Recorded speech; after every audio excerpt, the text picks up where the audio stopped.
What's up, guys? Welcome to OK Automotive. It's been a while, and I owe you an update. When we left off last time, I had purchased a car, and we had just left it at that. And now we're at the point where everything's done. We're just waiting for the car to arrive. I just want to take you through, recap everything that I've been doing in the meantime. Like 4 days ago, I was fully prepared to hop on here and explain how easy and seamless and issue-free this whole process has been.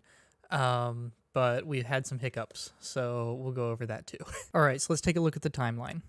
I got my PayPal confirmation on February 23rd, so we'll consider that the starting point, where that's when I actually purchased the car, and that'll give us a reference for how long it takes for everything else to happen after you make the purchase.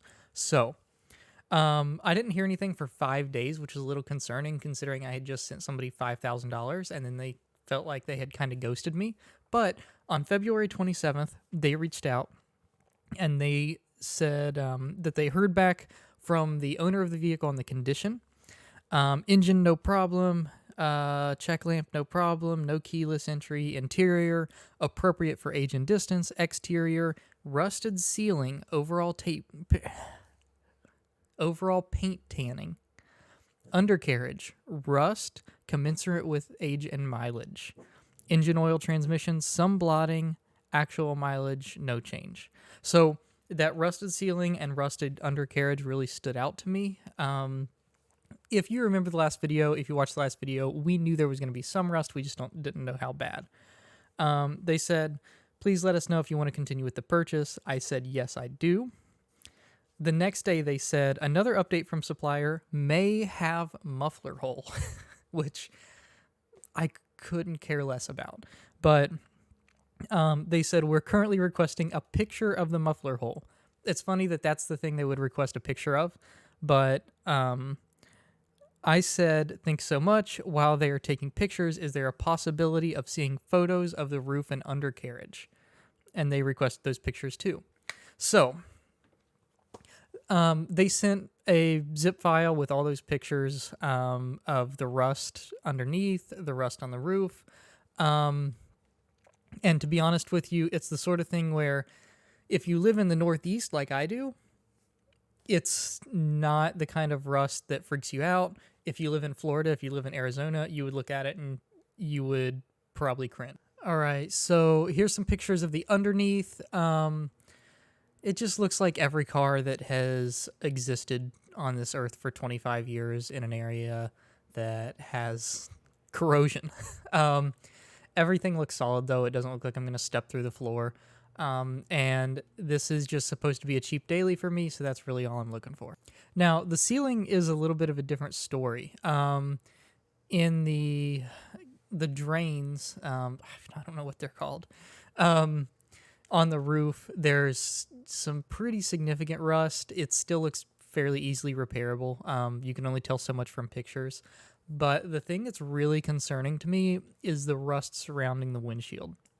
Reason being, to properly repair that rust, the windshield would have to come out. And there's a high likelihood anytime you remove a windshield that windshield's going to break.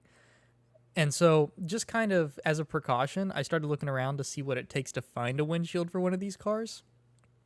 And it would take months and probably over $1,000 to do that.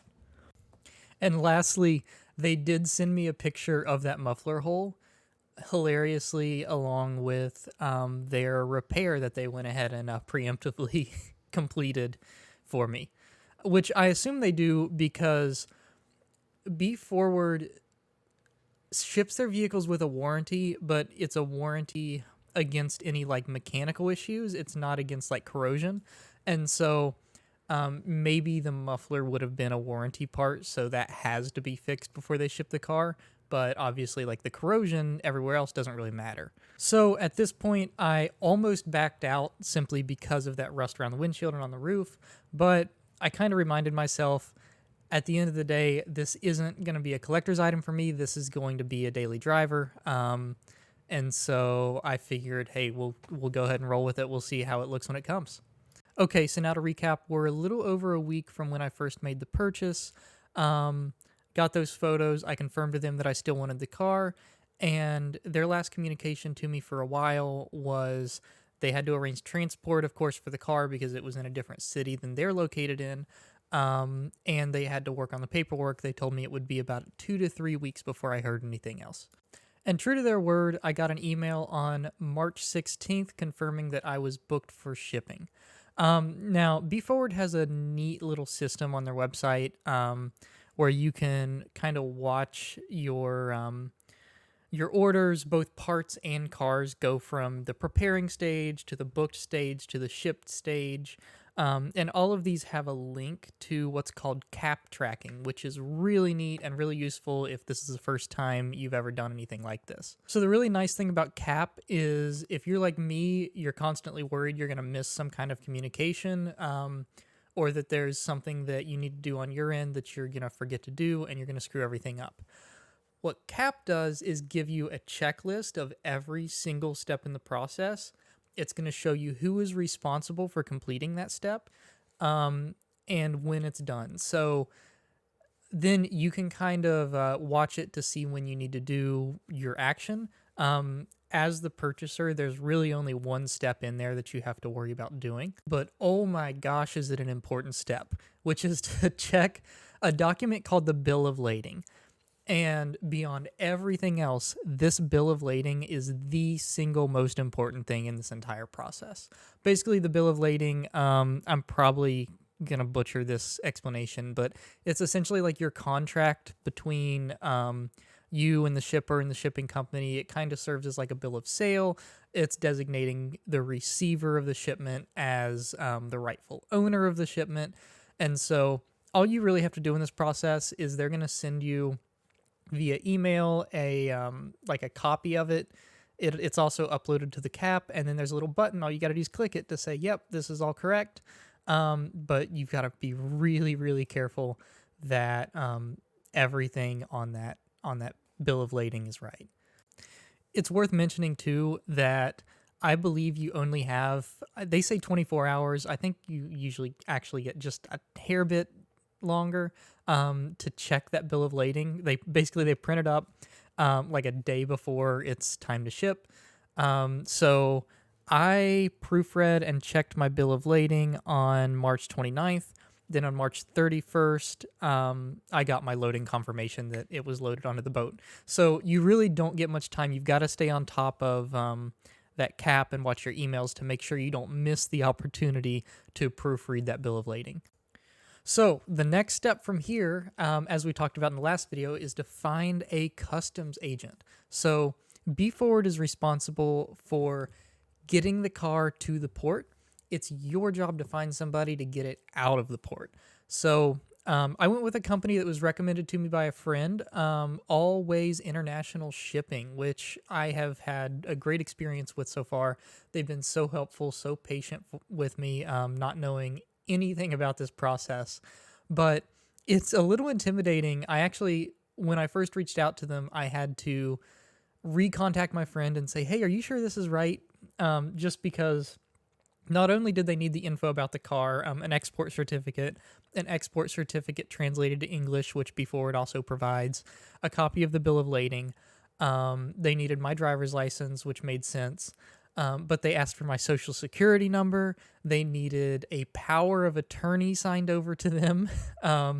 So that was a little intimidating. But I was assured by friends that have gone through this process that that's generally normal. So I provided that information and we got started with the customs clearing process. So now we're getting caught up with the chaos that has been this past week. So after sending those initial documents to the customs agent, generally you just wait until you get what's called an arrival notice. That arrival notice comes like a week before they're set to arrive at the port, and it's just detailing how much money you owe them, the shipping company I mean, and how to pay them, that sort of thing. So I got my arrival notice and asked for my next steps, and my customs agent mentioned the original bill of lading. Sometimes it's sent to the customer, sometimes it's sent directly to the shipper, and the shipper has to have it. Well, I had received a sealed package with some documents from BeForward, and I had intentionally not opened it because I didn't want to question whether I'd lost anything down the road if I needed it. And so I figured I would just wait until I was given instructions on what to do with those documents. I opened it up, and there was a bill of lading in there marked original copy. So I assumed this is the original copy. So I told my customs agent, hey, I do have the original, and she asked for a photograph of it. I sent her a photograph, and she pointed out that the stamps were not in color. The stamps apparently are in color on the original, which revealed that the copy that I had was just that, a copy. This is a big issue because that means that the original bill of lading is completely unspoken for. So we're panicking. I'm getting a hold of B Forward, who of course only does communication between like 3 and 4 a.m., trying to figure out, hey, do you still have it? If you have the original bill of lading, you have to overnight it to me so I can overnight it to the shipper. It was just a nightmare of probably a day and a half panicking, trying to figure out what's going on.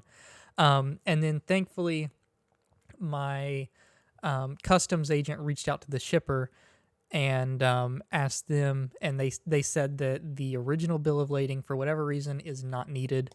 I don't understand the terminology. It was set as an express something. I don't understand it, but essentially it's a non-issue. Going through B Forward, I assume that this is standard practice for them. So hopefully if you go through the same process, you can avoid that day and a half of heart-stopping panic. So now here we are. The only thing really left to do is wait. The boat is scheduled to arrive in Baltimore right now in 3 days, but it hasn't made it to Jacksonville yet, so I'm a little skeptical that it's going to get there in time. We'll see. It did Jamaica, then Freeport, Texas, then it's going to hit Jacksonville, then it'll hit Baltimore, where it will drop off my car. If you're ever doing this, you're going to be given the name of the ship that your car is loaded onto. All you have to do is Google the name of the ship, and you'll probably be able to see its approximate position and its progress through its journey. So just a really neat thing to track that shipment. All you got to do is Google the name of the boat it's on, and you'll be able to see all that information. And it's even just cool to see like what the boat looks like that's bringing your car. So there's all the boring stuff out of the way. If you have made it to the end of this video, you are probably just as boring a person as me. So please like and subscribe for that. Next video is going to be a little more exciting. We're going to be taking delivery of the car, I hope, and maybe going to get it registered. So that'll be interesting. We're going to have to go all the way to Harrisburg, which is about 3 hours away from me, to get that sorted out, and we'll total up the total cost to see at the end of the day how much this whole thing cost me. I'll see you next time. Like and subscribe. Thanks. Bye.